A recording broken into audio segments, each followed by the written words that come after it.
Today we are going to continue the world of factoring trinomials, and then we're going to look at some patterns when we have special kinds of numbers. So in this first section, the first four are things that you know how to do. So I'll work through the first two with you, and then you'll take a look at the next ones here. So every time you have three pieces, that's called a trinomial. That means we have an A, a B, and a C number. So when we are factoring trinomials, we start by drawing an X. Air conditioning is from the ceiling. B stands for bottom. So I take the A number and I take the C number. I multiply them together and they make the number 6. B stands for bottom, so the B number goes on the bottom of my X. So now I'm going to list my factors of 6. 1 times 6 makes 6. 2 times 3 also makes 6. One of these numbers will add to make the number 5. One set of numbers, that's a 2 and a 3. So now what I do is I go back to my original equation, 2x squared. Instead of this middle term, I'm replacing it with the terms that I got from my X puzzle. Then the back number of the equation gets to come down. So now I did this so I could have 4 terms to split the middle. So I split in the middle of those 4 terms, and then I look to see what numbers I can divide a 2 and a 2 by. So these can both be divided by 2, and they have an x in common. So that means that 2x gets to come out. 2 divided by 2 is 1. x2 minus x1 is x. 2 divided by 2 is 1. X over x cancels. Halfway done. Next part, GCF. The greatest common factor of a 3x and a 3 means I can divide by 3. So 3 can come out. 3 divided by 3 is 1 with an x. 3 divided by 3 is 1. So now because these match, it means we did it correctly. So my final answer is 1x plus 1. And then what was in front gets to go together. 2x plus 3. So these are my factors for this trinomial. What this means is if we were to double distribute here and here, you would end up with this trinomial right here. So go ahead and try number 2. I'm going to set you up A, B, C. X, AC over B. I take my A number and I multiply it times my C number. 6 times negative 4 is the number negative 24. B stands for bottom, so I put a negative 5 on the bottom. Factors of 24. 1 times 24. 2 times 12. 3 times 8. 4 times 6. Which of these can be potentially manipulated to make a 5? A 3 and an 8. For it to make a negative 5, this would have to be a negative 8.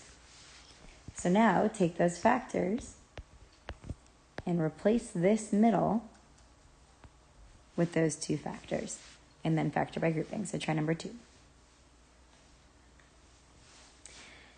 Number 3, let's look at this one. So number 3, again, draw my x, AC over B. A times C is negative 15. B is negative 3. Factors of 15, 1 and 15, 3 and 5.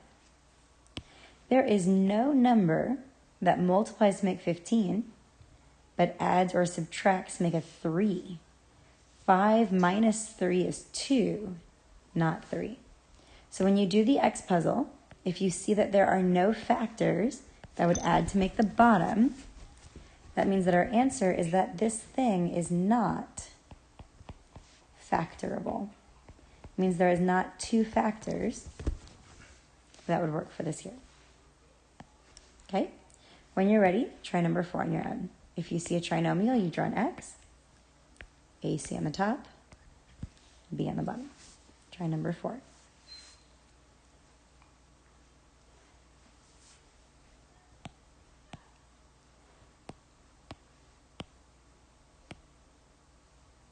Okay? When you're ready, let's take a look at the next section. Next section is called difference of two squares. So in this first one, I'm going to show it to you by hand using the X puzzle. And the next ones, I'll show you the shortcut.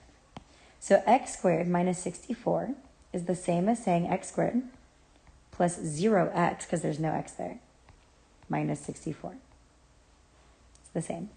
So I'm first going to factor this, just like we factored the others. A times c over b. Negative 64, what multiplies to make that? It adds to make 8. Nope, just kidding. It adds to make 0. So factors of 64, 1 and 64, 2 and 32. There's more. I'm going to catch right to it. 8 times 8. Negative 8 times positive 8 is a positive 64. Negative 8 plus 8 equals 0. So those are the factors that multiply to make 64, but add to make 0. So I'm going to write down x squared minus 8x plus 8x minus 64. In this first one, I can take an x out. That leaves me with x minus 8. This next one, I can take an 8 out, which leaves me with x minus 8. These guys match. So my final answer is x minus 8. These are left over, x and a positive 8. So what you need to notice is that in the original question, 64 is a perfect square. So the shortcut that we can do is if you see two perfect squares, what that means is that x times x makes x squared. 12 times 12 makes 144. For it to make a negative 144, there's one with a plus sign and one with a minus sign. This is called difference of two perfect squares. So you could use your X puzzle, get your factors, and factor by grouping. Or you can see that's a perfect square. X times x makes x squared. 12 times negative 12 makes negative 144. So let's try that same shortcut with number 7 and number 8. So number 7, 4 is a perfect square. 2 times 2 makes 4. X and x makes x to the second. 49 is a perfect square. 7 times 7 makes 49. But for it to make a negative number, we'd have to take a positive times a negative to make that negative 49. Same thing, number 8. 36 is the same as 6 times 6. 25 is the same as 5 times negative 5 to make that negative 25. So these are called perfect squares. The perfect squares are 1, 4, 9, 16, 25, 36, 49, 64, 81. Those are the ones we'll focus on now. These are called perfect squares. So if you ever see these numbers in your problem, it means we can just cut straight to my two binomials. Two perfect squares. Difference means we subtract. When we subtract two perfect squares, that's all we have to do. Very easy. So let's look at that one more time with a slightly different twist to it. Twisting.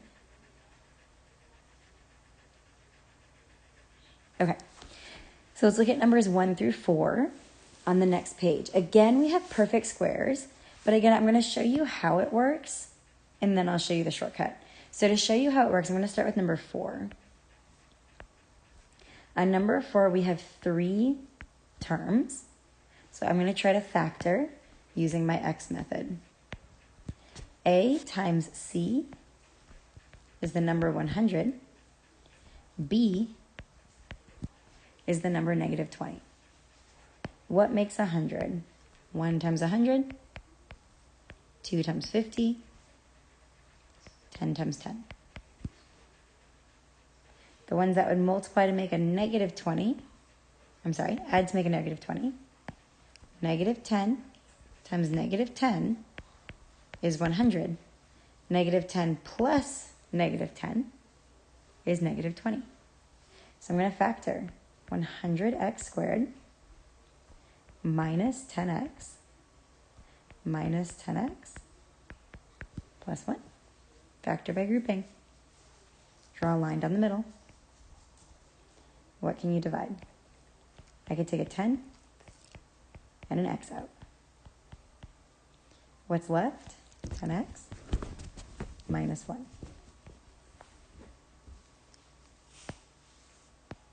And these ones here, I can divide them both by 1.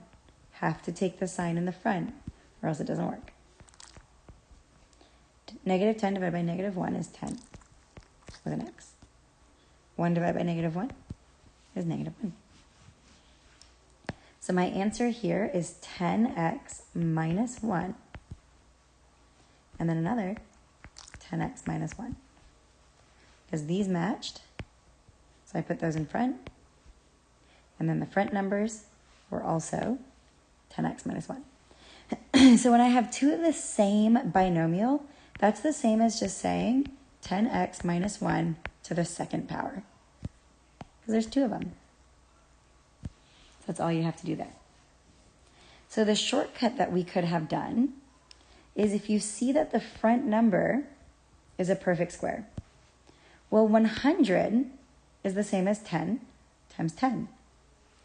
The back number is also a perfect square.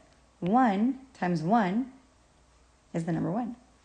And then you take the sign that came first. This was a minus sign, which is why we had to use minus signs. So let's try that again, but now we'll use the shortcut. So I see a perfect square in the front and in the back. Those are perfect squares. 25, let's do it this way. Let me make this easier. Here we go. So if I see perfect squares, I'm going to set 2 parentheses. 5x times 5x makes 25x squared. 8 times 8 makes 64. This is a positive, so that means that these have to be positives. So in this here, you have a perfect square in the front, a perfect square in the back, and we take that first written sign. So this is the same as saying 5x plus 8 squared. Let's try that again. Perfect square. 3x times 3x is 9x squared. 7 times 7 is 49. This here is a plus, so those are plus. So the final answer is 3x plus 7 squared. Try the same thing with number 3. If you have a perfect square in the front and a perfect square in the back, then you can set 2 parentheses and fill those in. Number 3. We have one more thing to do on this page, and then we are done with this page.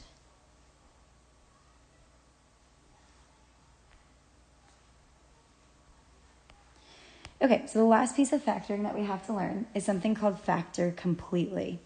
So if we look at number 5, we have an A, a B, and a C. But if we did this X puzzle, and we took our current A times C, it would be really, really big. 3 times 90 is 270.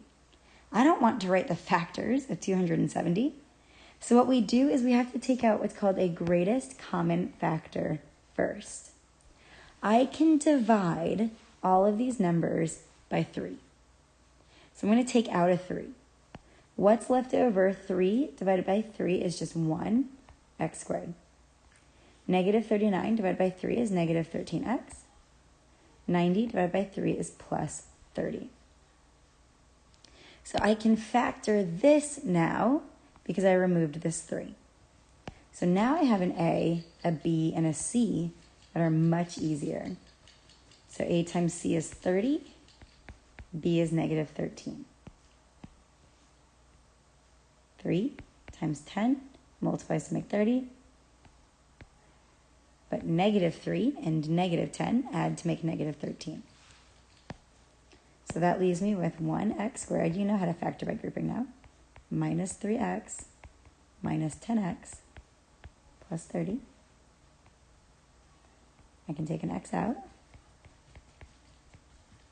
I can take a 10 out, but it has to be negative because that sign comes down.